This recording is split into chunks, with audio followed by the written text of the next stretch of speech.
Hello, Joe. The discussion in an experiment to study of Newton's law of cooling, the ball of metal is heated from inside a heater of 20 watt in a room maintained at constant temperature of 20 degrees Celsius. The mass of ball is 1 kg. The rate of increase of temperature decrease with the rise of temperature. Temperature of ball become 50 degrees Celsius after some time and remain constant. Specified capacity हमें पता है.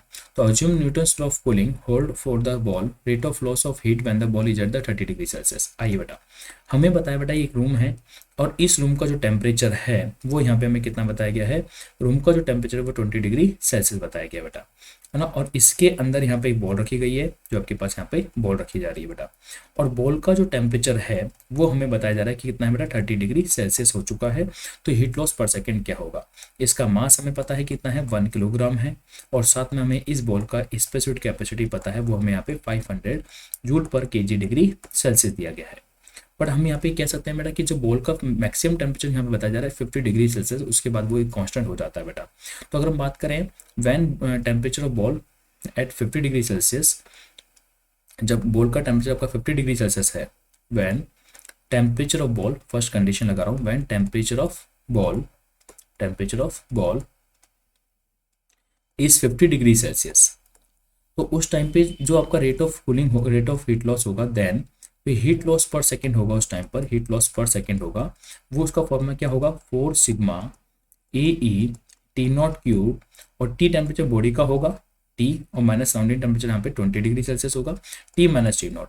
और वो क्या होगा, जो हम इसको हीट सप्लाई कर रहा है, हीटर यहाँ पे 20 वॉट का है, 20 वॉट का मतलब 20 जूल पर सेकेंड उसको हीट वो सप्लाई कर रहा है।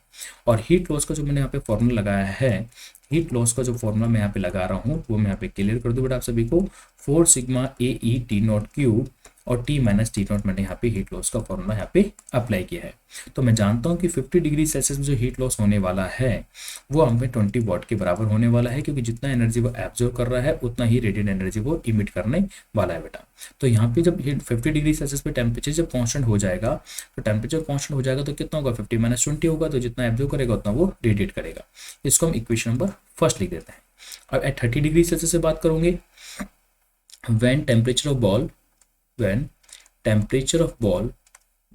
Of ball is 30 degree Celsius, अगर बॉल का टेम्परेचर 30 डिग्री सेल्सियस है, तो देन हीट लॉस पर सेकेंड अगर आप लिखते हैं, इस कंडीशन में अगर आप हीट लॉस पर सेकेंड लिखते हैं तो आप लिख सकते हैं 4 sigma A E T not cube T minus T not, T कितना है 30 है और टी नॉट कितना है यहाँ पे 20 है बेटा, और ये हमें कैलकुलेट करना है, जिसको आप चाहो तो Q1 से लिख सकते हो बेटा।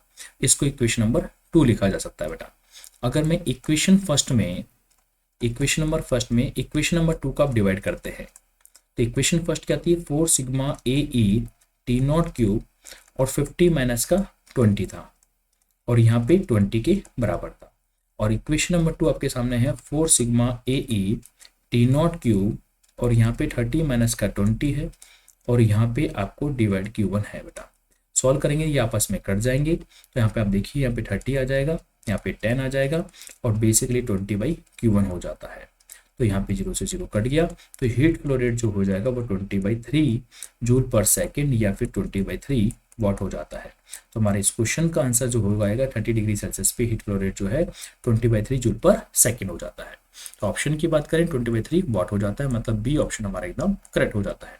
ओके बेटा, थैंक यू।